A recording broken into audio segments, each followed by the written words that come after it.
Wonderful. Thank you, Tom. My name is Tom Draper. I'm a Director in Employment Law at Freeths and the head of the Sheffield office. Welcome to our HR Matters monthly webinar. This particular topic is on pregnancy and maternity, avoiding the common pitfalls. We chose this topic because we think that HR and people managers probably file pregnancy and maternity away in a part of their brain together with disability and TUPE as a tricky area of law. And so we thought we'd take the opportunity this morning to shed a bit of light on it so that we can find out why it's a tricky area of law and offer you some practical tips on how to tackle pregnancy and maternity related issues that you might come across. I am joined this morning by Lee Williams, an associate in my team, and I'm also delighted to say that I'm joined by Charlotte Rees-John, who's a member and a partner in the Manchester team at Freeths, and she's going to talk to us towards the end of the webinar a little bit about not just her legal experience, but some practical first-hand experience that she's had of pregnancy and maternity. So with that in mind, let's have a look at the overview of today's session so we know what we've got in store. Firstly, Lee is going to take you through some of the legal background to pregnancy and maternity so that you understand the law that underpins it by looking at rights during pregnancy and maternity leave, health and safety for pregnant employees, and then I'll take you through pregnancy-related sickness absence, redundancy before, during, and after maternity leave. And then Charlotte's going to look at assisting mothers back into the workplace and all important pregnancy and maternity discrimination, mitigating the risks. And as Tom said in the intro section, there'll be a Q&A session at the end, and we'll try and get through as many of your questions as possible. So if something occurs to you while we're speaking, please don't hesitate to open the Q&A function at the bottom of your screen and pop a question in there for us, and we'll do our best to get to it at the end. So I'm going to hand over now to Lee, who's going to take you through the next bit of the seminar. Thank you. Thank you, Tom. Good morning, everyone. I just want to start by apologising in advance, because if I start with my eyes while I'm talking, it's not because I was up late last night preparing at the last minute for this webinar. I'm just being slowly murdered by grass pollen today. So forgive me if I get fidgety and annoying, please. Actually, a fact that's got nothing to do with today's webinar is that hay fever is not actually capable of amounting to a disability under the Equality Act, no matter how bad it gets. So there's some regulations made under the Equality Act that sets out a list of different conditions that are specifically excluded from being disabilities, and hay fever appears on that list, along with other conditions such as a tendency to set fires, a tendency to steal, and exhibitionism. So I find that a bit shocking, really, especially when you get it as bad as I do. Anyway, I've been looking forward to this webinar for two main reasons. One is because, as Tom mentioned, this can be quite a challenging area of law to deal with in practice. So from a personal perspective, I'm actually quite looking forward to hearing from Tom and Charlotte when they come to deliver their slides later on. And the second reason why I'm looking forward to it is, after putting my notes together last week, I think I'm only actually set to mention the word COVID once or twice, if you include what I've just said, which for about 20 minutes of employment law speak nowadays is actually probably quite an achievement. But while I can happily leave that word to one side for a moment, if you do look through your organisation's maternity policy, you'll see quite a few other words that are cropping up time and time again.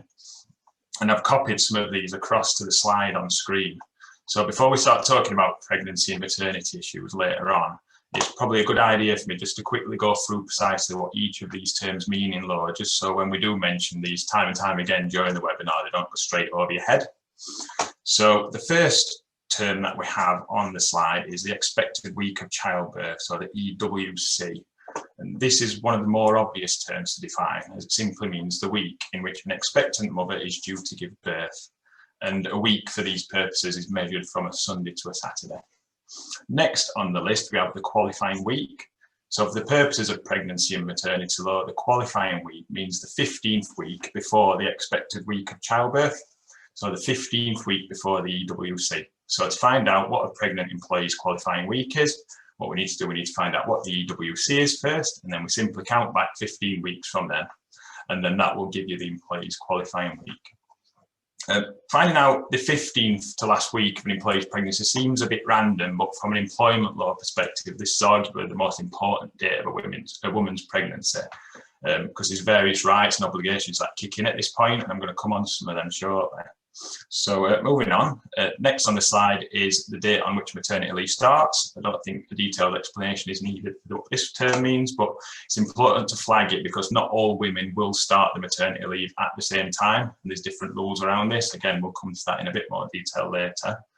Next, we've got when maternity leave ends. Again, pretty self-explanatory, so I don't think I need to go any further on that one. Two terms that probably do require a bit more explanation are ordinary maternity leave and additional maternity leave. And you might have seen these in your maternity policy being referred to as OML and AML. So ordinary maternity leave, or OML, means the first 26 weeks of a woman's maternity leave. Additional maternity leave, or AML, means the next 26 weeks of a woman's maternity leave. So in total, a woman will have 52 weeks of statutory maternity leave, or a maximum of 52 weeks if she wishes to take it all, and that's split into 26 weeks of OML and 26 weeks of AML. So while not all women will start and end the maternity leave at the same time, it's just important to remember that there's a maximum leave of 52 weeks split into two parts, OML and AML. As well as OML and AML, we also have the concept of compulsory maternity leave. So this describes a period of maternity leave what immediately follows when a woman gives birth.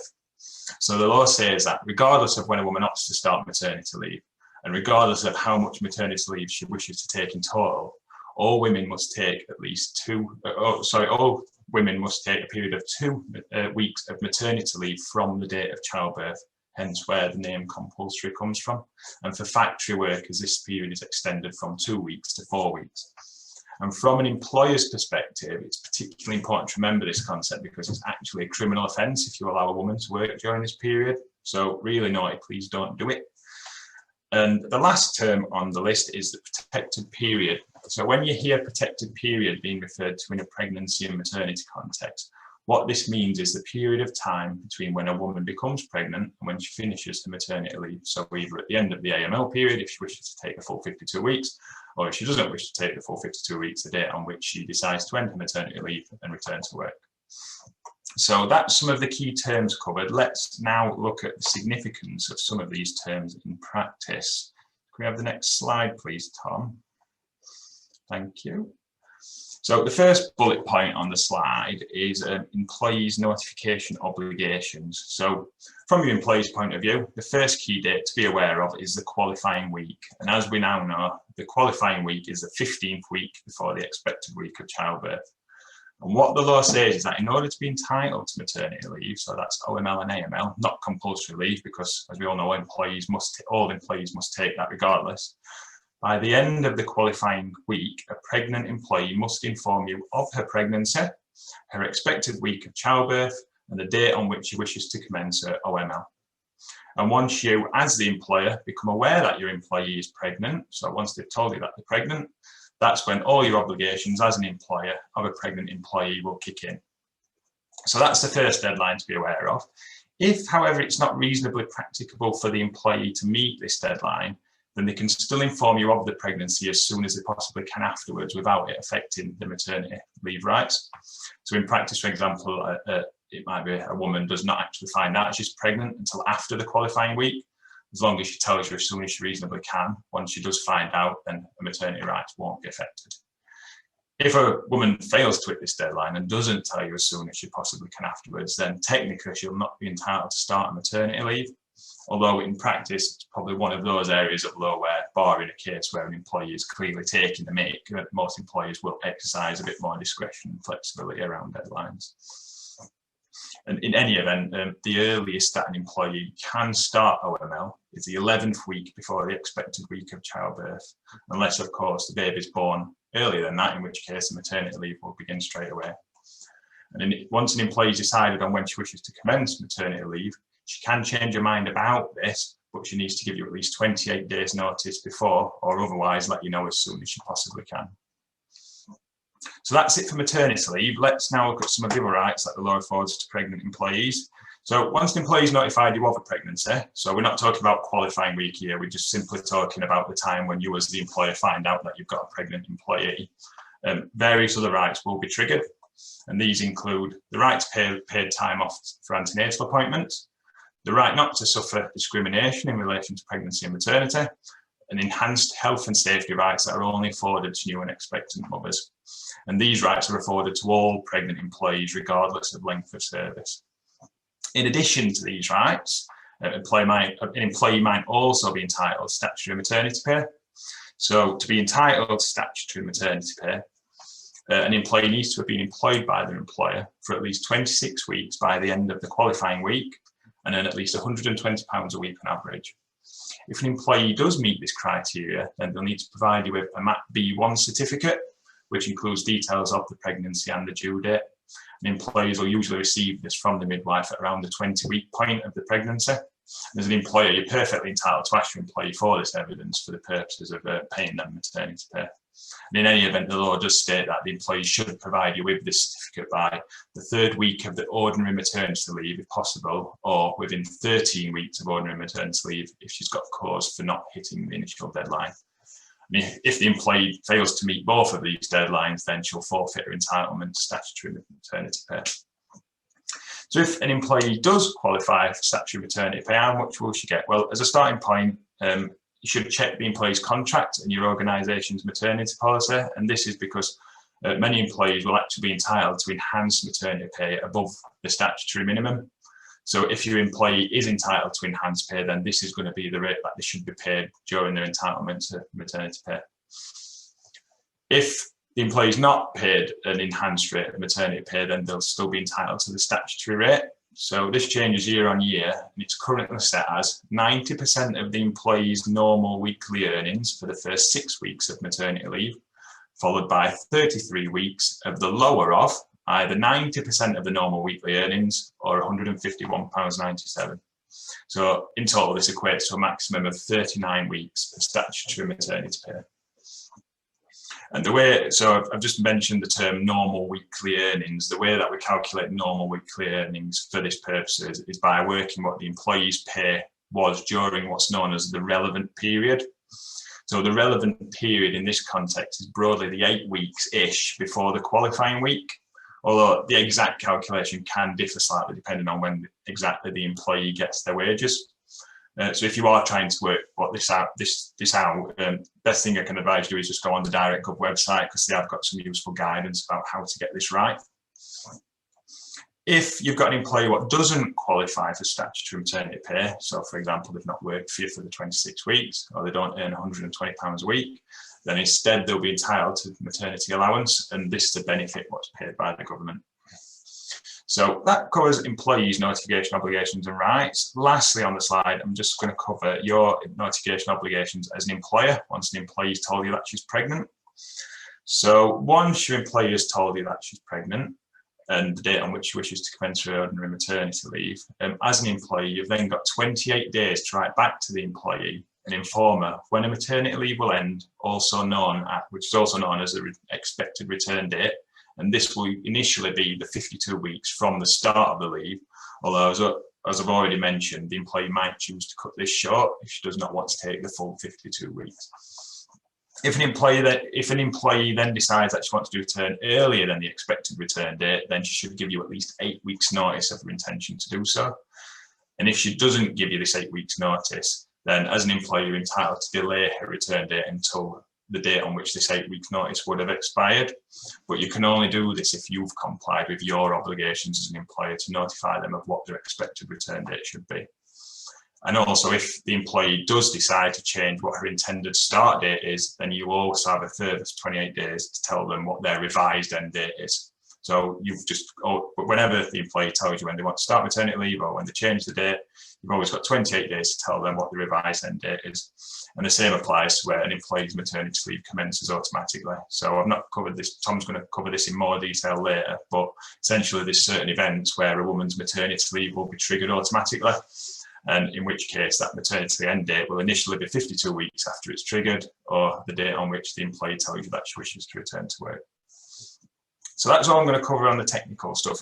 Clearly, there are a lot of information there. There's a lot of data to take in, which is probably why a lot of these things can get overlooked in practice, sometimes by you, sometimes by employees. So probably the best tip I can give, if you've not got one already, is just get a good written maternity policy in place.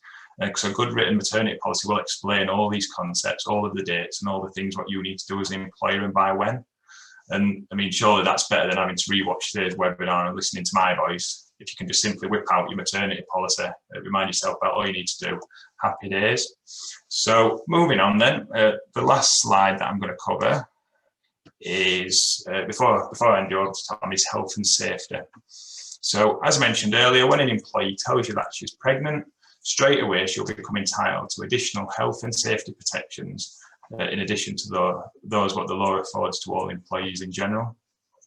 And we've covered health and safety a lot in recent HR Matters webinars, so I'm not going to go too much into an employer's general obligations during today's webinar, but in practice, when you are thinking about health and safety towards pregnant employees, you should be thinking of this in the context of your health and safety obligations as a whole to your workforce. But for today, I'm just going to focus on those special obligations what you owe to pregnant employees. So when it comes to having pregnant employees, there's various special duties that you need to consider. The first is in relation to risk assessments. So as an employer, you're always under a duty to make a suitable assessment of the health and safety risks that your employees are exposed to at work. If you employ women of a childbearing age, then as part of your risk assessment, you've got a duty to consider any particular health and safety risks posed to new and expectant mothers and their babies. And these risks could include, for example, risks that result from processes, working conditions, chemicals, or anything else what appears in your workplace. And your obligation also includes assessing any risk posed to breastfeeding mothers as well. Importantly, you shouldn't wait until the employee becomes pregnant before you carry out this risk assessment. But of course, it's only when the employee tells you that she's pregnant that you will be under an obligation to take steps to mitigate any of the risks that you've identified. And for more information on these risks, the Health and Safety Executives provided some useful guidance, and they've set out various risks what are posed to pregnant mothers, expectant mothers, should I say, and the steps what employees can take to mitigate these risks. I've not put the link on the slide, but I will pop it in the chat after, so if you want to look at this after the webinar, you can do. But something what is important to consider when you are conducting risk assessments is that they should be seen as a continuous process rather than just a one-off task. So it's not enough just to draw up a pretty risk assessment, tick the box and shove it in your cupboard, job done. As we've learned, particularly over the last few months, working conditions and risk can change quite quickly and frequently and dramatically, and so do the needs of your workforce. So you should keep these risk assessments constantly under review. So with your risk assessment in hand, not in the cupboard, once your employee notifies you that she's pregnant, you're then under an obligation to do all you reasonably can to remove or prevent employees' exposure to any risks that you've identified. And you should also give the employee notification of any of these risks that you've identified and any of the actions that you plan to undertake to remove them. And when identifying any risks, it's going to be important to look at any medical advice that you've got from the employee's doctor or midwife, and you should be taking this into account when you're conducting your risk assessments as well.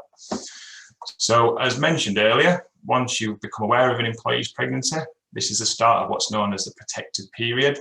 So during this period, you need to be doing all you can to ensure that you're reasonably supporting the employee and complying with all your obligations as an employer. And if you don't, that's when we start getting in the territory of discrimination claims. And Charlotte's, as we know, is going to come on to that in a bit more detail later on. In some cases, you will identify a risk during your risk assessment to a pregnant employee, but in a current role, it'll just not be possible to avoid that risk. So in this situation, what the law says is that you must temporarily alter the employee's working conditions and hours of work if doing so is reasonable and means that the risk can be avoided. If the risk cannot be avoided by altering the employee's working conditions and hours of work, then the next step dictates that you must offer suitable alternative work to the employee on terms not substantially less favourable. And not substantially less favourable in this context means making sure that the employee continues to receive at least the same level of pay and benefits that she would normally receive. If suitable alternative work is not available, or the employee reasonably refuses suitable alternative work, then ultimately the law states that you must place the employee on paid suspension for as long as necessary to avoid any significant risk to theirs or the baby's health and safety. If, however, suitable work is available but the employee unreasonably refuses it, then as an employee, you must still suspend the employee, but she wouldn't be entitled to be paid during this period. But before you do take the decision to suspend an employee and refuse to pay them, it's going to be important that you completely satisfy yourself that A, the offer of alternative work was in fact suitable, and B, the employee's objection was in fact unreasonable. And coming to this conclusion, as a minimum, you're going to need to look at, you're going to need to review the role, what the employee's been asked to undertake, to see whether it is suitable. And you're going to have to speak to the employee and properly investigate any objections, what they have. So in summary, employee becomes pregnant. What steps do we need to take from a health and safety point of view? Number one, review our previous risk assessments and update them if necessary, identify any risks that the pregnant employee or their unborn child may face. Two, review the employee's role and consider whether there's any significant risks that warrant further action. Three, explore whether the risks can be avoided, and if not, alter the employee's working conditions and hours of work to remove the risk. Four, if that is not possible, offer the employee suitable alternative work on terms that are not substantially less favourable. And five, if that is also not possible, place the employee on paid suspension for as long as necessary to avoid the risk. So that's a summary of what you need to be thinking about from a health and safety perspective. If you do have any questions on anything I've covered, slide them into the Q&A and we'll come to them at the end. But for now, I'm going to pass you on to Tom for the next bit of the webinar. On to you, Tom.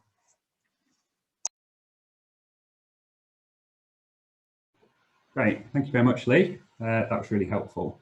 I think one of the reasons why pregnancy and maternity law is so tricky is that it crosses over with so many other different areas of law. So we've already heard Lee talking about health and safety, but it also crosses over other areas such as sickness, absence and redundancy, which I'm going to look at now.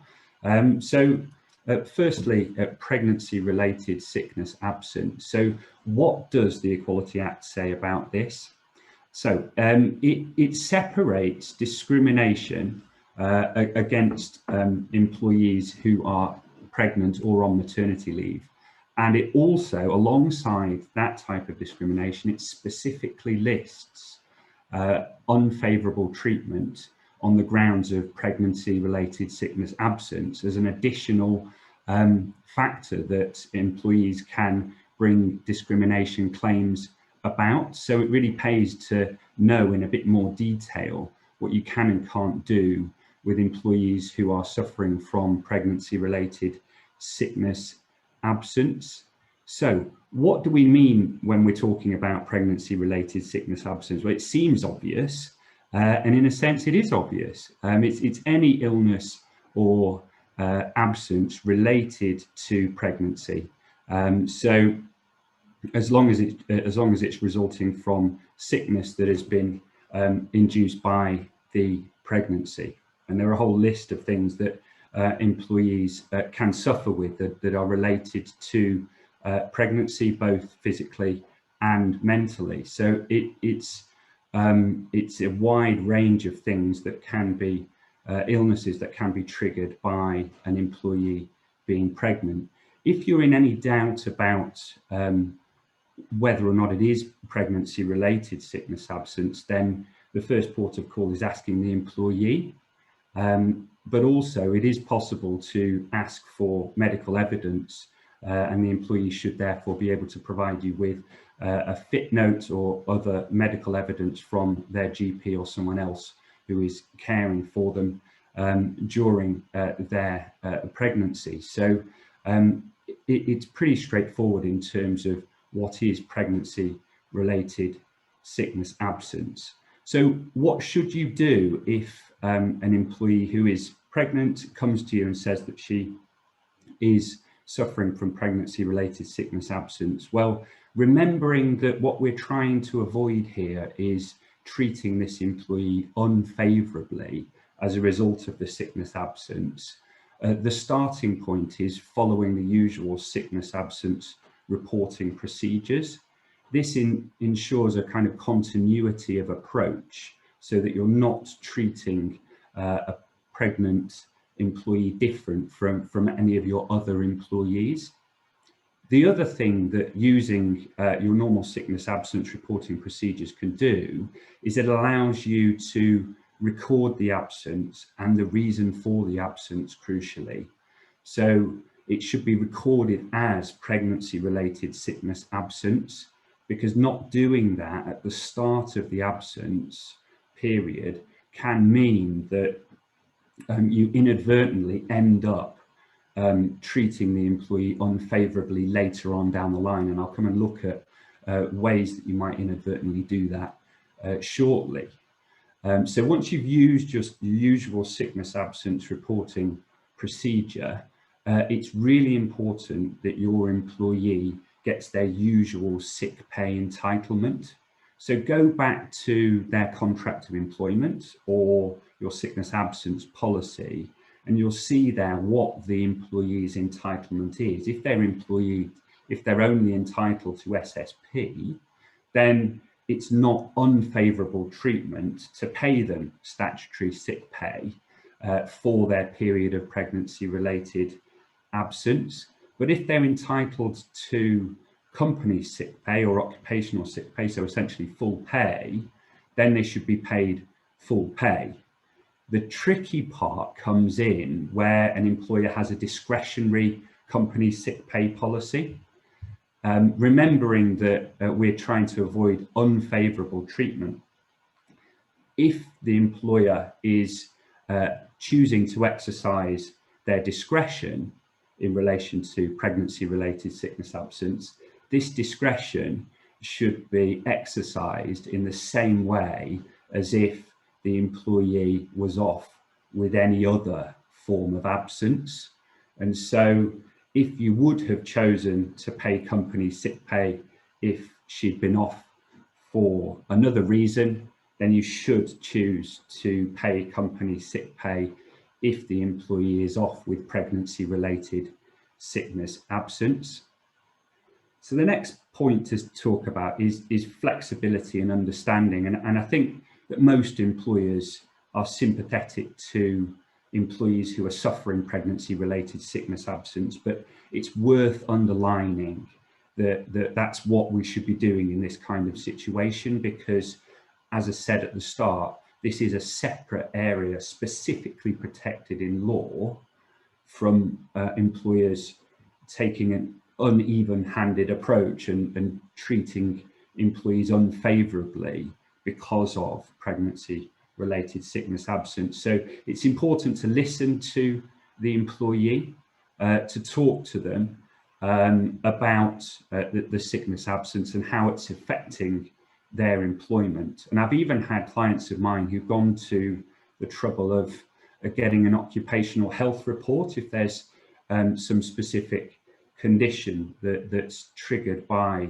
the employee's pregnancy, such as preeclampsia or something like that, where there's an ongoing substantial impact on the way that the employee can do their role. An occupational health report can be a really good tool in terms of trying to be as flexible as possible in order to accommodate the employee's pregnancy and the sickness absence that might result from that, and also getting ahead of the curve a little bit and putting things in place that might prevent the employee from being absent as a result of any pregnancy-related illness that they might be suffering from.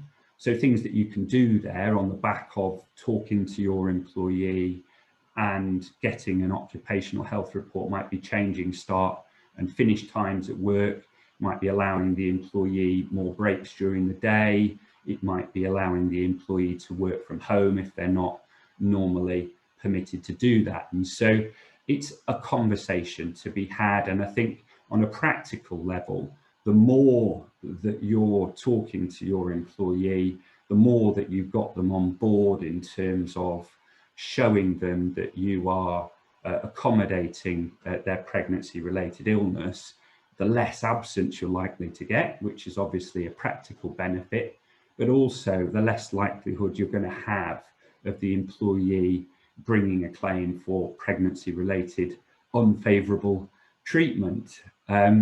So be flexible and understanding.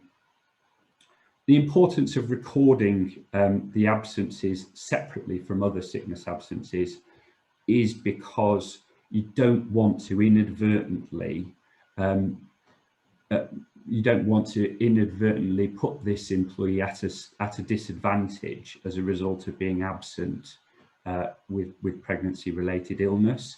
So if, for example, later on down the line, you undertook a redundancy scoring exercise and you used absence as one of the factors, if you chose to include pregnancy-related sickness absence and the employee was made redundant as a result, then that's very likely to be discrimination on the grounds of pregnancy-related sickness absence.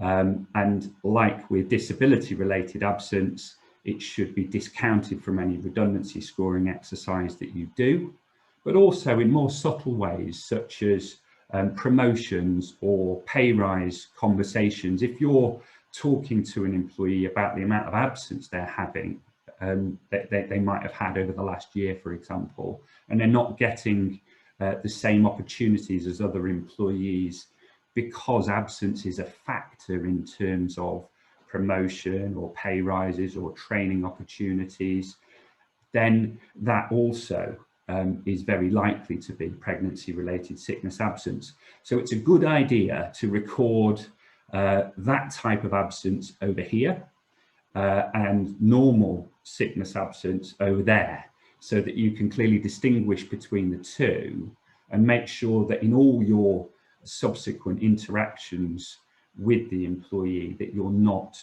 treating her unfavourably as a result of being absent as a result of pregnancy. So that's the need to ensure that absences for pregnancy-related issues are recorded separately. If the employee is off work due to pregnancy-related illness within 4 weeks of the expected week of childbirth, what the law says is that their maternity leave will begin automatically the day after their first period of pregnancy-related absence within those 4 weeks, unless you and the employee agree otherwise.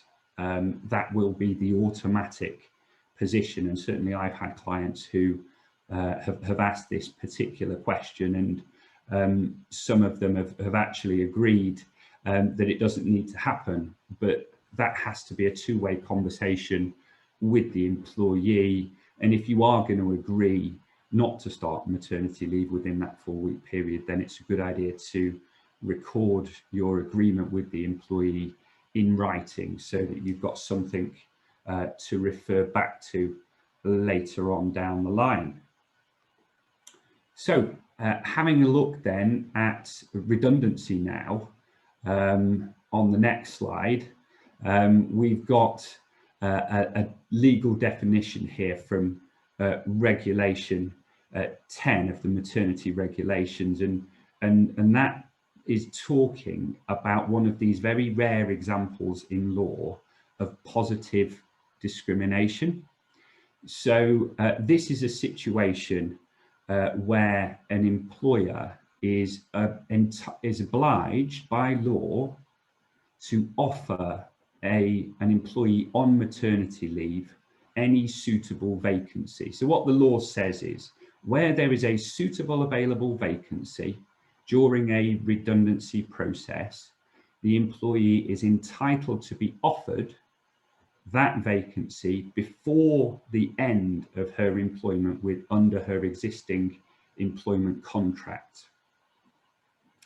Alternative employment with her employer or his successor, or an associated employer under a new contract of employment. So that's quite a broad requirement there, isn't it? But when in practice does that kick in? Well, there's been case law on this point that does help us.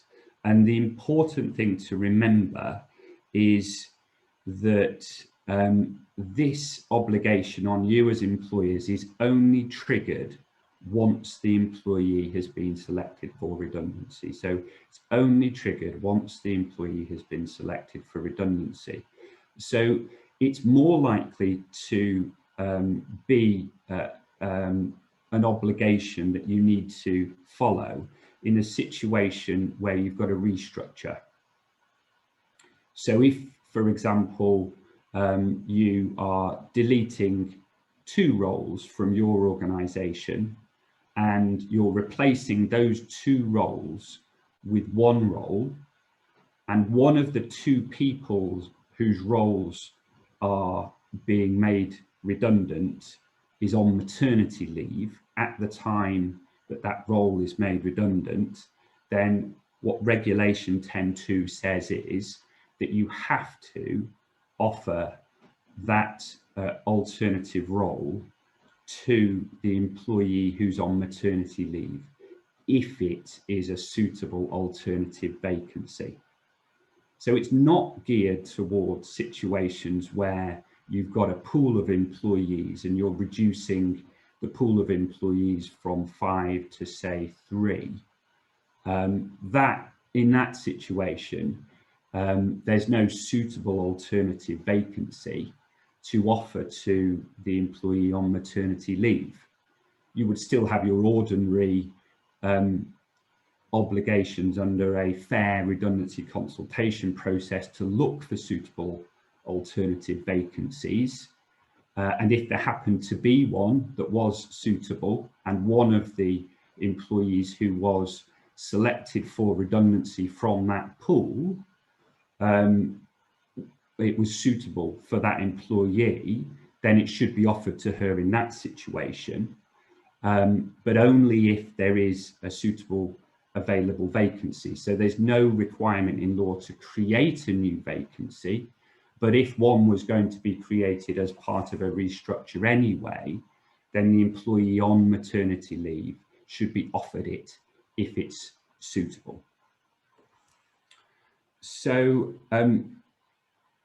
building on that, the case of Eversheds Legal Services and Debellin is a reminder of when this protection kicks in, because what that claim said was it was actually unlawful sex discrimination against a male employee for a female employee's scores to be artificially increased because she was on maternity leave.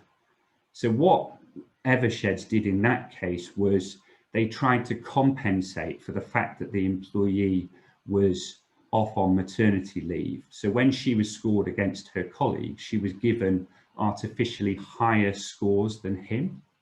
And that resulted in him being made redundant and bringing a claim for unfair dismissal and sex discrimination. And he was successful. And he was successful because he said there's no obligation under the law for an employer to increase the scores of a female employee on maternity leave, which would result then in him being made redundant.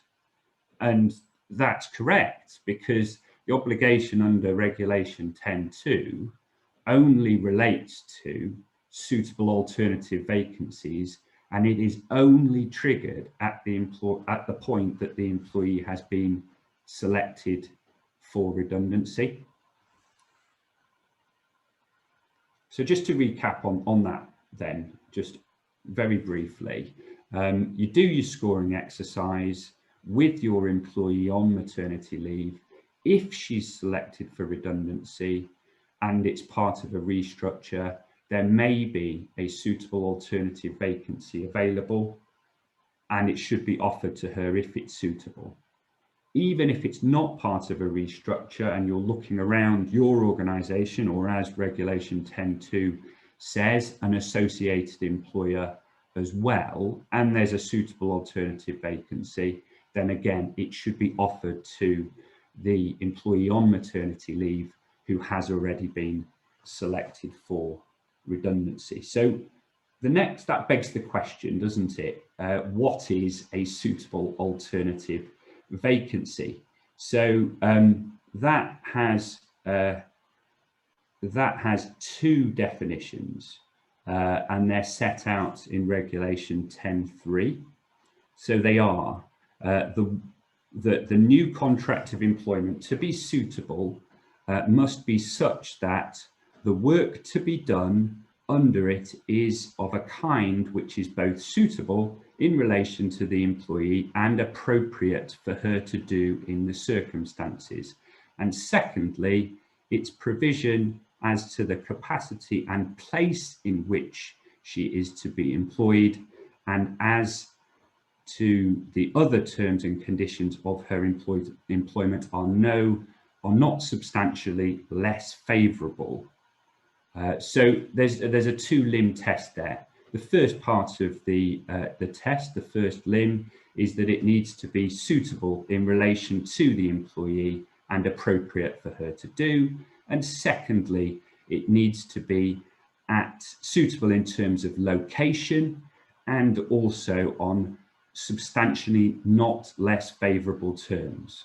So there was this was put to the test in the case of Simpson and Ensley Insurance, and this was an EAT case in which the EAT held that both parts of that regulation were to be read together when deciding whether a suitable vacancy was suitable for an employee on maternity leave.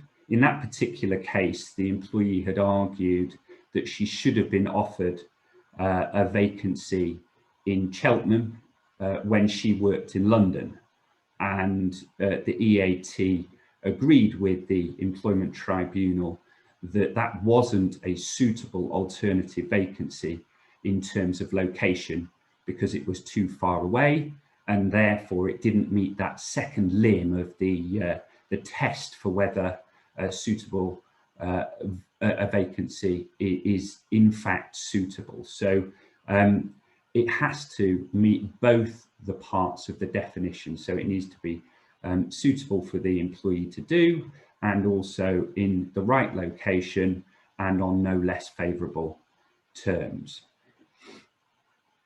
So what are the potential consequences? Well, as you could see from Eversheds and Debellin, one of the potential consequences of offering suitable alternative employment to employees on maternity leave at the wrong point is that you can inadvertently discriminate against other employees. And so that would not only, by treating employees who are on maternity leave more favourably than you need to, and therefore treating other employees in the redundancy process less favourably. So that could lead to claims for unfair dismissal, and even, as in the case of Debellin, claims for sex discrimination from male counterparts who are treated less favourably. So it's important only to put this requirement in place when it's actually triggered. The second and probably more obvious potential consequence is that you treat your female employee unfavourably due to the fact that she's on maternity leave if you forget this obligation under the law, or you put it in place too late after the restructure has been enacted, for example. So it's important not only to get this right, but also to get the timing of it right. So if the redundancy takes place after the end of the protected period, then the regulation does not apply. So this is just as a reminder, this requirement under the law doesn't apply outside the protected period that Lee was talking to you about earlier. So once the employee has returned from maternity leave, then this requirement no longer exists for you as an employer, obviously, unless you have decided to orchestrate the redundancy process specifically to frustrate the need to offer the employee on maternity leave the suitable vacancy, perhaps by delaying it so that you only start the process when she's returned, deliberately to avoid your obligations under the law. That would obviously not be permitted.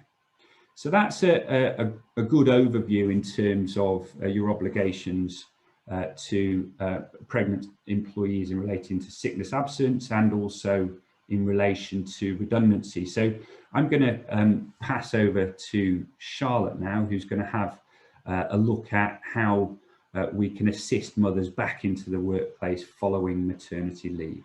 Thanks, Charlotte. Thanks, Tom. I'm actually quite excited to be here today. I talk about this as being my expert subject. Quite a few of you will know why. I'm a mum of 3 children. So I have a 7-year-old, a 5-year-old and a 2-year-old. So I've had quite a few maternity leaves. I'm also, I work full time, or 4.5 days. And so I've come back from maternity leave into a few different workplaces and had quite a few different experiences. I'm not going to bore you with all my experiences, although I will pepper today's session with a few of my experiences, because I think it does bring to life in terms of the challenges that women face when returning to the workplace after having children. And I think, you know, what we've seen Lee and Tom talk about in quite a lot of detail is that dealing with maternity leave, dealing with pregnant employees, breastfeeding employees, returning to the workplace is a bit of a minefield. There's an awful lot to it. There's an awful lot of regulation and protection, and rightly so, to make sure that women are protected in the workplace. But of course, a byproduct of that is that there are a lot of managers out there and a lot of employers who see pregnant women and maternity leave as a bit of a nuisance, as a bit of a nightmare, as a problem, as an inconvenience, as something that they don't want to have to deal with, or even just an area that they feel so nervous about getting wrong, that they push the issue to one side and almost try and ignore it. Oh, we won't talk about it because we don't want to say the wrong thing. We don't want to upset the woman who's returning from maternity leave. So we just won't talk about it at all, which again can be really difficult for the woman returning back to the workplace. So I think it's really important for us as employers to think about the ways in which we can assist mothers back into the workplace, but also, absolutely on the flip side, how we can train our managers and make sure that, and not just managers, colleagues, understand the rights and protections in place for women on maternity leave, but also the part that they can play in terms of helping women, mothers back into the workplace, because it is as important for colleagues to support as it is for managers and employers generally. So we're going to cover all of that in the next 20 minutes. I thought we'd also just look at some statistics. There's a company surveyed 1,000 mothers, and a lot of these statistics won't be particularly surprising to you. But 31% of that 1,000 found it harder to return than they had expected to return to work. And there was a variety of reasons for that. Different processes had been put in place, just being out of the loop for a significant period of time, new members of staff, and mentioning the dreaded COVID word. I think that's actually got even harder, because for a lot of women who have been off on maternity leave during the last 12 months, obviously their workplace has changed beyond all recognition within that time. So I think that there's a variety of reasons why women find it harder than they'd expected. Excuse me, I'm also a hay fever sufferer like Lee, so I'm also streaming and losing my voice.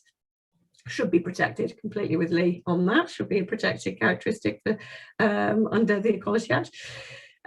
So also some of the other statistics, and I think again these resonate with a lot of women who've returned to the workplace, is that 1 in 7 women felt that they were patronised by both male and female colleagues when they returned back to work.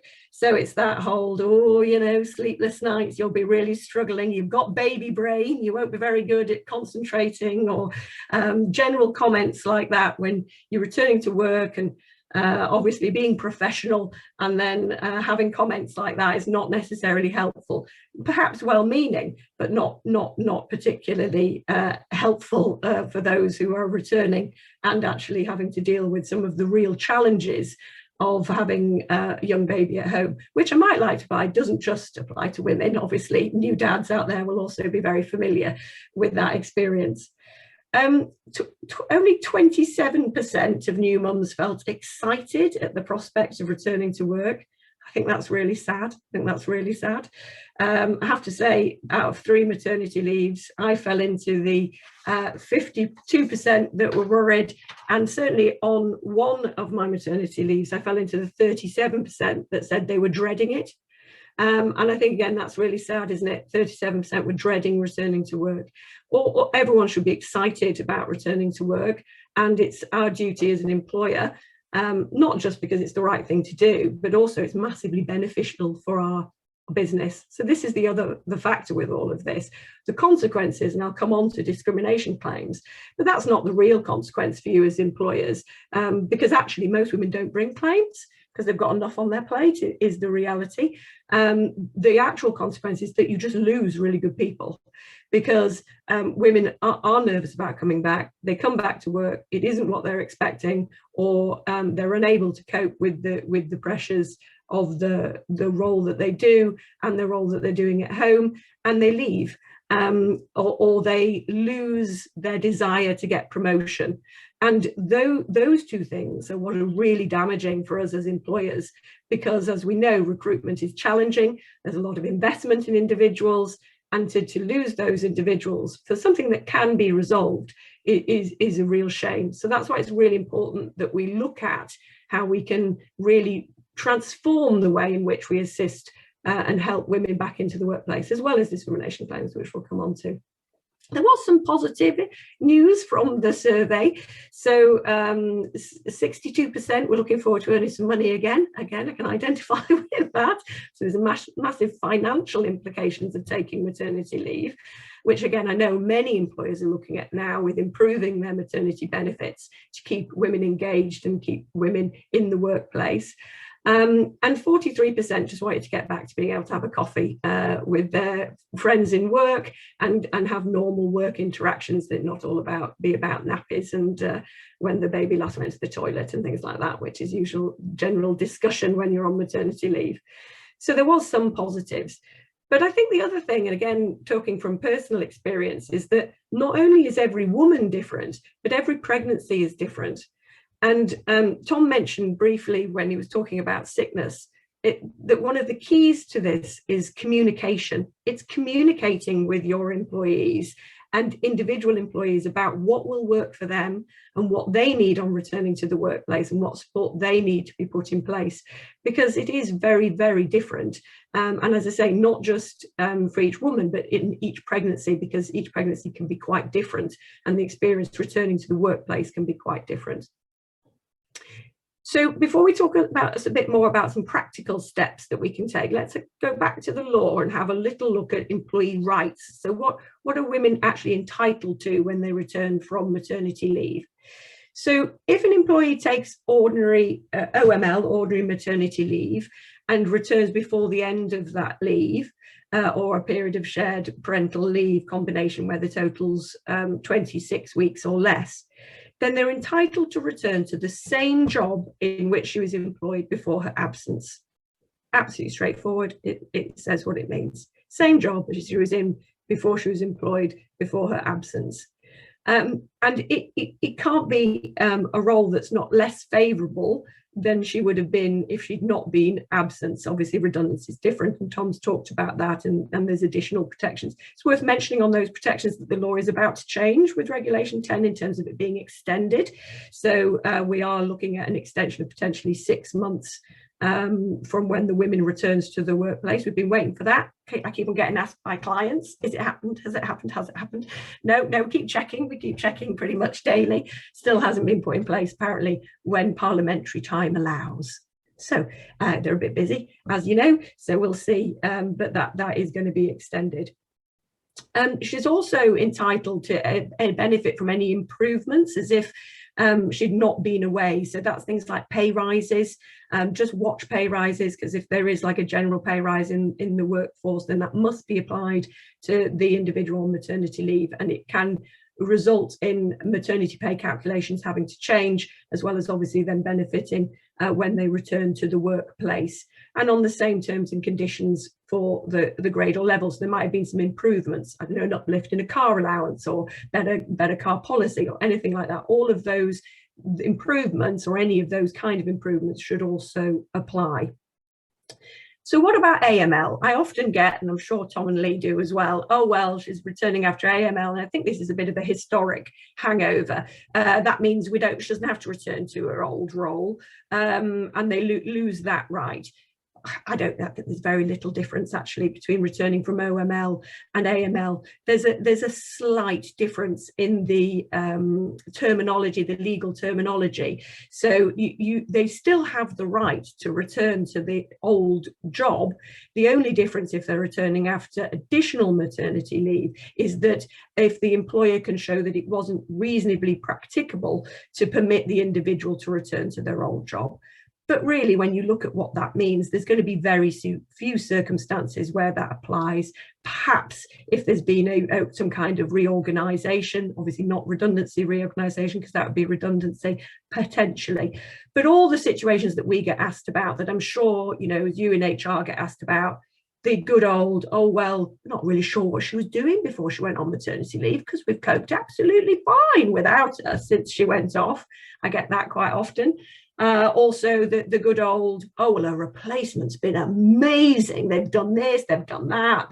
They've been able to transform the role, and we'd really like to keep them on now. So we'll find some new role for the person returning from maternity leave to do. And we've all heard this coming from managers. I can understand where that's coming from, but obviously it would be discrimination to follow through with that request. So it's about education for the manager to understand. There's not much difference between OML and AML in terms of the individual having the right to return to her role, her old role, before she went on maternity leave. So I said the same role was fairly straightforward. It is, as it says, it's the same role as they were doing before.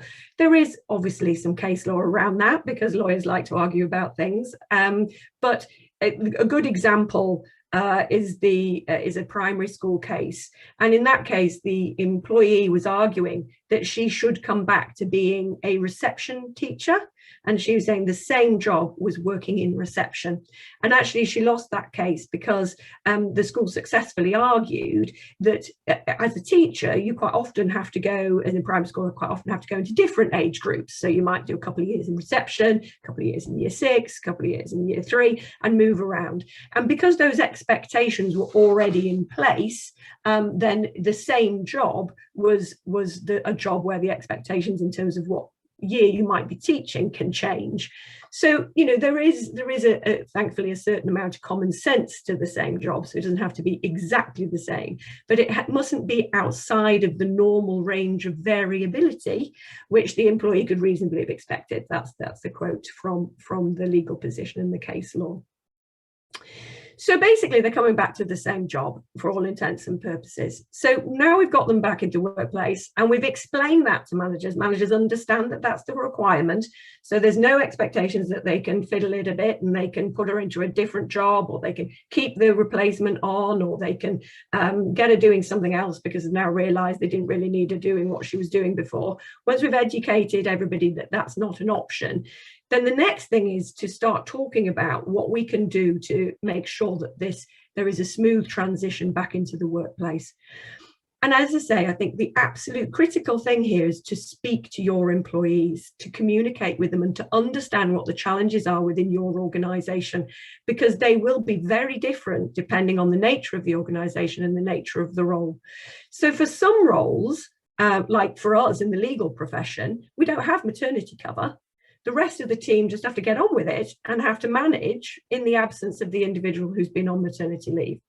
Now, that is good and bad, because on the good side, it means that the individual that somebody else hasn't been doing their role. So you don't have that fear of, oh my goodness, have they been doing a better job than me? Am I going to come back and have been shown up because they were amazing? And these are all genuine fears that women have when returning from, or anybody returning from a long period of absence. But obviously today we're talking about maternity leave. So there's that is a plus side, because there wasn't someone doing that job for them. But on the negative side, of course, the team have got used to doing this work without the individual. So the individual can come back to the workplace and there can be some real animosity about, do I just hand that work back over to you now? Now you've had your year off. Well, I was quite enjoying doing that work. So it's issues like that. And that's why I'm saying it's really important to talk to employees and make sure that the whole team are on board in relation to how to ensure that the individual returning to the workplace isn't made to feel like they are, an imposter returning into a completely new environment. So there are other things that we can do, straightforward things that we can do. You can update the employee on any changes to her role in the working environment. And that can be anything from, a desk change to bigger changes. But, we're talking about the desk change or the service line that they're working on or whatever's relevant to your organisation. That sounds like a little thing. That's a huge thing. That's a huge thing to someone who's returning to the workplace who's been absent for a year. If, they always had the best desk by the window to come back from maternity leave and they've been shoved out to next door to the toilets, then obviously that straight away is going to make them feel unwanted in the workplace. And, I do a wry smile about things like that because that's happened. That's happened to me. That's happened to many, it's happened to many people that I've worked with. And it's those little things that actually make a big difference to making the individual feel like they're wanted and that they want to be excited about returning to work. Also, we get the common question of how much communication should there be while someone's on maternity leave and how much discussion should there be around these changes. Well, again, one of the other important things to do is to speak to the employee before they go off on maternity leave, because you can agree quite a lot before they go in terms of how they want to be communicated with whilst they're off on leave, how often, how much, in what way, so email or text or phone calls. How many, are they thinking about doing kit days? They might not know at that stage, but you can start having those conversations so that you can understand how they want to be communicated with. Most employees who are off will want to know and have a right to know about any changes in the workplace. So there is a legal requirement to make sure that employees are aware of things like vacancies, for example.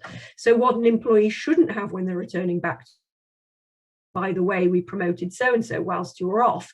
And that is a role that or a promotion that the individual on maternity leave might have been interested in going for. So it's really important that big changes and little changes are communicated to the individual whilst they're off, but also for when they're coming back into the workplace, having that discussion, that chat with them. There's also training. It absolutely, things may have changed, particularly if somebody's off for a year. New processes may have come in. As employment lawyers, imagine coming back in after the last 12 months. There's been so many changes over the last 12 months. You'd need at least 3 days worth of training to even scratch the surface. So thinking about the training that would be beneficial to the employee and talking to them about that training and how and when that training is going to be delivered. So is it through kit days before they actually come back, or is it during the first week? How do they want to actually engage with that training? There's also handover. If you have got a traditional maternity cover in place, how is that going to work in terms of a handover? Are you going to have the two individuals working alongside each other for a period of time? Or is it going to be through kit days in terms of facilitating that handover? But don't forget, it's not just a handover between the person who's been doing the maternity cover. It's also between all the stakeholders who've been using the services of that individual. So, for example, if it's someone in accounts and all the individuals who've been engaged with the maternity cover, there needs to be some communication. They need to be on board with the change. So it's not just that one day we've got maternity cover, next day somebody else arrives back into the workplace and all of a sudden people are raising lots of questions and weren't aware that change was going to happen. Again, it's a small thing, but having everybody engaged in that return to work process will make it a lot easier for the individual coming back into the workplace. So we've talked about actually communicating with the employee, absolutely essential, finding out from them what would make it easier for them to return back to the workplace. But there's also some real practical things that we'll talk about in a moment. So flexible working and breastfeeding probably being the main two that have additional legal obligations. But also you need to check that they're ready to return to the workplace. So from a health perspective, but that's both physically and mentally, because there are so many challenges coming out of giving birth, but not just the physical side of things that an employee might not feel very comfortable talking to you about, but also the mental side of things. So obviously there's a whole range of mental challenges that arise having had a baby, but also then the challenges of coming back into the workplace. So really need to talk to the individual to make sure that they are ready from a health perspective to return to the workplace. So if we think about flexible working requests, as we know now, since back in 2014, all employees have the right to make a request after 26 weeks continuous service to make a flexible working request. But they've got to make that request in good time. And there's nothing wrong with you saying to an employee before they go off on maternity leave, if you're thinking about making a flexible working request, absolutely that's fine. But do it in good time, and you may want to do it, a good few months before you're due to return back into the workplace. And we can have a kit day to discuss that, or you can use hopefully you'll have a policy for making flexible working requests. So it gives you as an employer plenty of time to work out how you can accommodate it. But it's also worth remembering that a lot of women won't be in a position to put in that flexible working request till quite close towards the end of their maternity leave, because obviously they've got to look into childcare requirements. They don't know what the baby's going to be like. Some babies are easily settled into childcare, some aren't. It might be a sickly baby, might be a premature baby. There's lots of different factors that an individual before they go on leave, especially for the first time, not going to be aware of. So again, we can encourage employees to put that request in good time, but also have some understanding that that might have to be reviewed and it might change as it gets closer to the point of returning. You've got to deal with the request in a reasonable manner. And obviously remember that if you refuse a flexible working request for somebody with young children, then that could be, and I'll talk about claims and discrimination in a minute, but that could be indirect sex discrimination. Because at the moment, although we are changing ever rapidly, it is accepted that it's more women who have childcare responsibilities than men, and so they are in a protected group, and therefore if there's a policy of not letting somebody work on a part-time basis, then that could amount to indirect sex discrimination. But again, it's all about communication. Time again, I get clients saying to me, oh, we've had this employee who's been off on maternity leave, and they think that there's a right to come back working X number of days. So I'm only going to work Monday mornings, Wednesday mornings and Friday mornings, and that's it, because that's the only time I can get childcare. Well, again, that's about education, because that's not the right. There's not a right to demand the hours that you want returning from maternity leave. There's a right to put in a flexible working request. And the important thing is to work with the employee to work out what you can accommodate. And the best trick to a flexible working request is to never refuse it outright, but to come up with a compromise, because tribunals are very forgiving if they can see that as an employer, you've tried to work with the employee and tried to find a way of accommodating at least part or some of the request. If it's an outright no, in this day and age, especially now with COVID and the fact that most employers have established ways of home working, not all roles, but for a significant proportion of roles, then it is becoming ever increasingly difficult to just have a blanket refusal on flexible working. So what about breastfeeding? So breastfeeding is a really interesting area, because there is still quite a lot of taboos around breastfeeding. And again, this is about educating not just managers, but work colleagues. So I can tell many hilarious stories of me in interviews, having to be an interview going over 2 hours long, and me breastfeeding and ending up in quite a state with my mum walking laps with the baby round where I was having the interview and having to dash out to breastfeed this baby. I've had times where I was very fortunate at Freeths, a really good employer, had organised a room for me to breastfeed in, but they, everyone was very excited because it's the first time they'd had a request for someone to breastfeed in the office. So they'd put this room together beautifully with a lovely chair and a blanket, and it was all very nice, but a few critical things missed. There was no plug socket, so I couldn't plug in the express machine. It wasn't soundproof, so once we'd managed to find the plug, to sort that out, the noise coming from anyone who's used a breast pump will know it sounds like you're in a milking factory with the noise. So that wasn't factored in. And then the poor embarrassment factor when one of the other senior partners who was perhaps slightly older, shall we say, and wasn't as familiar with breastfeeding women in the workplace, not quite new to them, walked in on me one day in an embarrassing moment because there was no lock on the door. So it's those practical side of things for accommodating breastfeeding in the workplace that need to be thought through. As I say, Freeths had been brilliant and had really gone to great efforts to accommodate me breastfeeding in the workplace, but it still resulted in some quite embarrassing moments because actually there had been not very much communication within the office about what that room was going to be used for, and the fact that you probably shouldn't just walk in unannounced. I was perfectly okay with it, but as I say, I think the poor partner who walked in on me is probably scarred for life. So it's about thinking through the practicalities. There's also some legal requirements with breastfeeding. So Lee talks about risk assessments, and this is something I think is missed by a lot of employers, which is the risk assessment for breastfeeding mothers. So this is when an employee returns to the workplace and they're still breastfeeding, actually risk assessing what risks there may be in your workplace to them. So obviously there's the obvious things that you might think about, like chemicals and exposure to that kind of thing, which could go into the breast milk. So that's an obvious area. And if there is a risk to the breastfeeding mother, then it's the same obligations when they're pregnant. So we need to think about things like an alternative role to take them away from that risk. And if we can't find an alternative role, then it may be paid suspension on medical grounds, because you can't provide them with a role that could keep them safe within the workplace.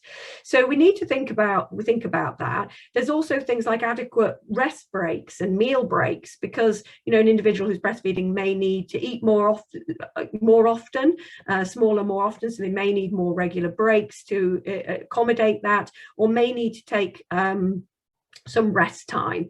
We also talk about suitable facilities, and again, something that's often quite laughed about. The toilets are not suitable facilities, okay? So, asking the woman to use the disabled toilet to either take a rest break or to breastfeed is not appropriate.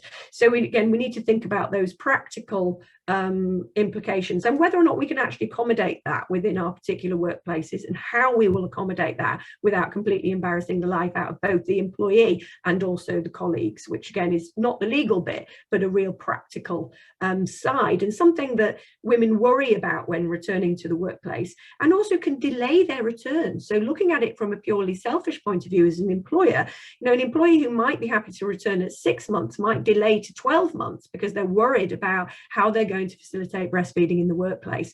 So there's a real practical side to an employer's benefit of getting this right, to encouraging the woman back into the workplace. So again, coming back to the legal framework around breastfeeding, there's no statutory right to time off to breastfeed. And also there's no actual legislation which requires the provision of facilities for breastfeeding itself. However, there's lots of HSE guidance which talks about that, and it talks about that it's recommended that appropriate facilities are put in place.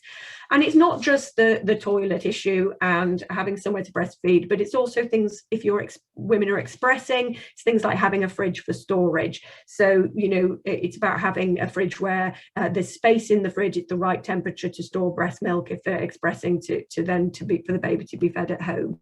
So it's those things that need to be thought through and discussed with the employee. So if we come back to sickness on maternity leave, and we were talking about sickness after, so this is when an individual returns back to work. We talked a lot about sickness before they go on absence, before they go on the maternity leave, but this is sickness absence when they've come back.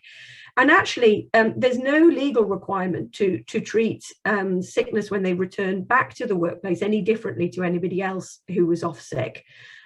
even though it might be related to childbirth or pregnancy. So that's a bit of a difference there between pre and post maternity leave.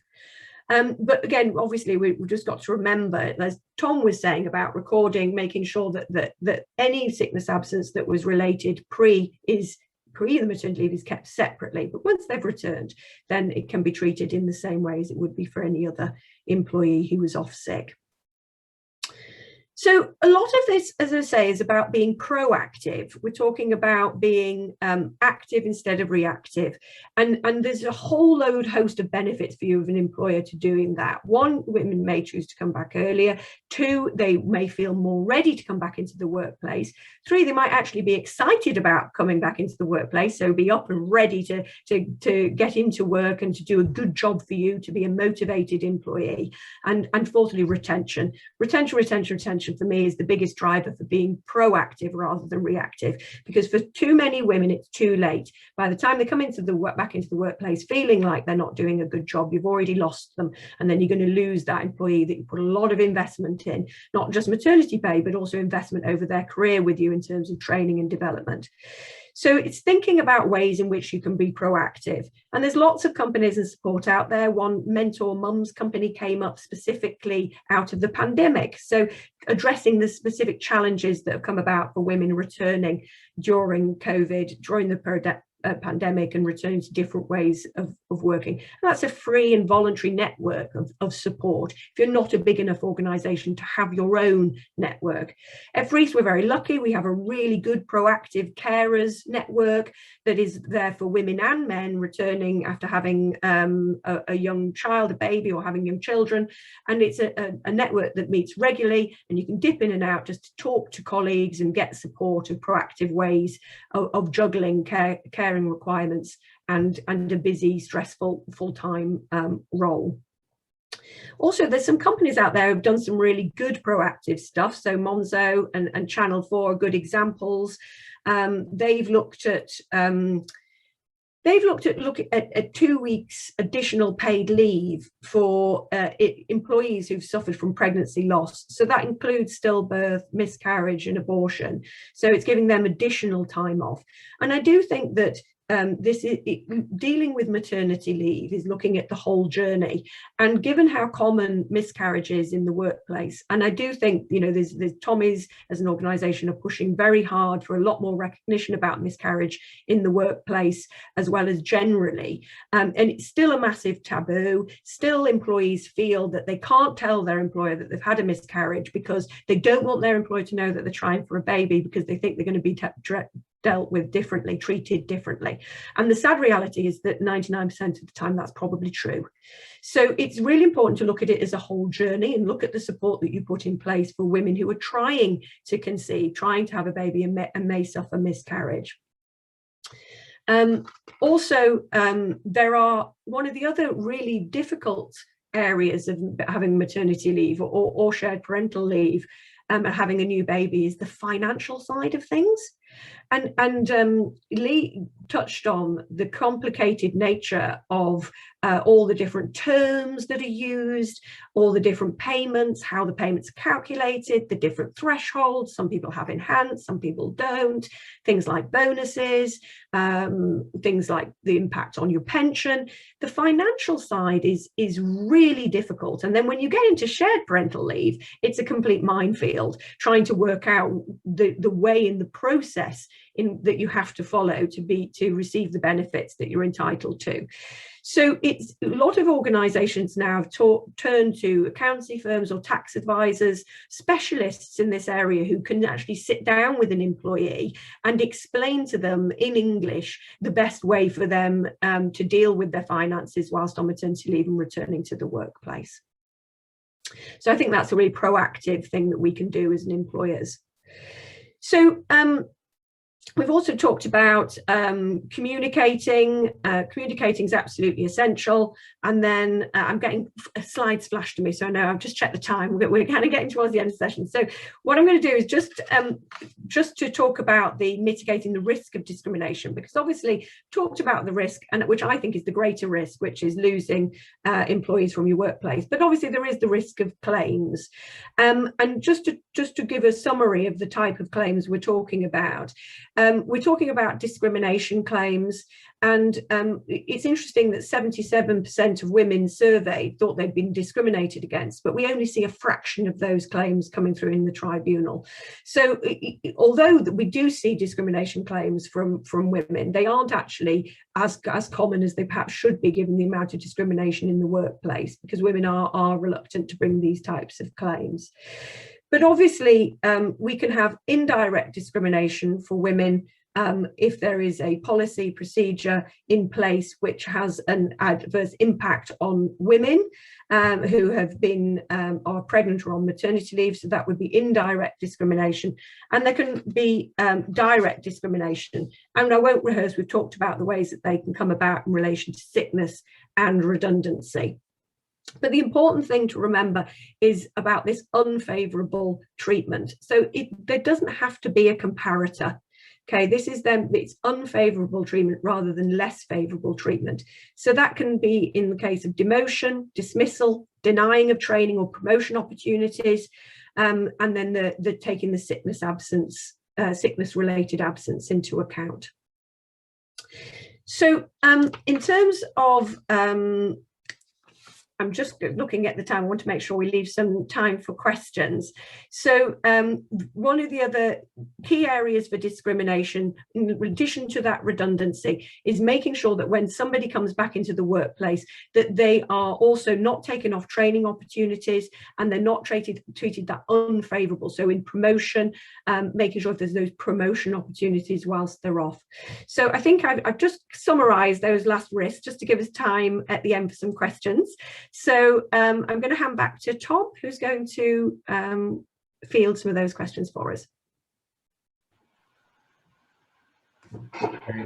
Thank you so much, Charlotte. A really, really interesting insight into some of your first-hand experiences there. Yeah, my wife's also had 3 periods of maternity leave, but I've only had second-hand experience of that. So very interesting to hear your thoughts on that, and thank you for sharing those with us. So let's have a look at some of the questions that we've had. So we had 2 questions that were sent to us before the webinar. The first one is for Lee, and it says, can we put in place a tiered enhanced maternity pay policy depending on the level of seniority of employees? Lee? Yeah, on the face of it, that would be fine, because the reason for the tiered nature of the policy is not because someone's pregnant, it's because of seniority. So it's not unfavourable treatment because of pregnancy or maternity. You could argue that there could be an underlying indirect discrimination risk because more senior people are likely to be older. So it could be seen as indirect discrimination against younger people. But I mean, we see these policies fairly often. We also see them fairly often tied to things like length of service. It's probably one of those what an employer, if there was a claim, may be able to or should be able to justify as being proportionate. So that's more for completeness, really. But yeah, as long as the reason for the treatment is not because someone's pregnant, if it's because of seniority, which is something else, then yeah, that should be fine. Okay, thank you, Lee. And then one for Charlotte. If an employee is in their probationary period when they go on maternity leave, can the probationary period be extended? So I had this question recently, actually, and it's better if it's in the contract. So ideally, you'd look to the contract and it would say in relation to the probationary period that it may be extended if there are periods of absence for any reason, including family leave. But if it's not in the contract, Again, it would be better if it was agreed before the individual went on leave. So it would be a question of explaining to them that their probationary period it won't be completed by the time that they go on leave, and therefore it is your intention to agree with them that their probationary leave will be extended to take into consideration the leave. Worst case scenario is agreeing it when they come back from leave. But I think it's going to be more challenging then, because an employee may feel discriminated against if they've been off for a long period and they weren't expecting to be coming back into their probationary period. Yeah, and it's also important to check the wording of the contract, because some probationary periods automatically come to an end after 3 or 6 months, don't they? So make sure that your contract allows you to extend the probationary period as well. So the first question that we got in the Q&A function on Zoom was around compulsory maternity leave. So it says for compulsory maternity leave would be extended for a period of 4 weeks for factory workers. Does that also apply to a warehouse environment? Well, that is a very old piece of legislation back from 1936, and it states specifically factories and workshops. I'm not aware of any case law that has put that into a modern day context, I'm afraid. So I wouldn't class a warehouse as a factory or a workshop. So I don't think you're required to extend it to 4 weeks compulsory maternity leave. But in practice, most employees will take longer than 2 weeks or 4 weeks in any event. So looking at the next question, does paid time off for antenatal appointments also apply to agency workers? Do either of you two want to answer that one? I can take that one. I sort of touched upon time off for antenatal appointments, didn't I? So yeah, if an agency worker's got the 12 weeks, then they will qualify for paid time off in the same amount of employees. I think there was another part to that question, wasn't there, about how much we need to pay them and for how long. So the law says that they're entitled to reasonable paid time off. So you need to look at what you think is reasonable in the circumstances. If they want in days and days off for one appointment, or if they told you with very little notice and you can't cover the work, then that might feed into whether you think the time off they're asking for is reasonable or not. In terms of charging for it, well, your contract's going to be with the agency worker, presumably, so you'll be responsible for paying them. Whether the hirer is going to pay you for that, that's probably going to be between you and them, what's in your contract with the hirer. Yeah, fair enough. Next one, will the slides or the recording be sent out after the webinar? Yes, we normally send the recording round after the webinar so that you can watch it again. Next question, we record all employee absence on an absence recording system, therefore no absence is recorded separately. However, we have an absence manager and a support employee that monitor all absence. We would remove any absence relating to the time frame that the employee was pregnant for in the same way we do for anything disability related. Is this okay? Yes, so when I was saying record all absence separately, the key there is not making sure that absence doesn't count against the employee who's pregnant. Where you record it, it's not a legal requirement to record it separately. It just makes it easier for anybody looking at that absence later on down the line to ensure that it doesn't count against that employee. So I think we're running out of time slightly. We will get back to the people who've asked questions if we possibly can after the webinar, and you've got our details on the screen there now if you did want to get in touch with us. We'll take one more interesting question and answer that before we bid you farewell for today. Let's have a look.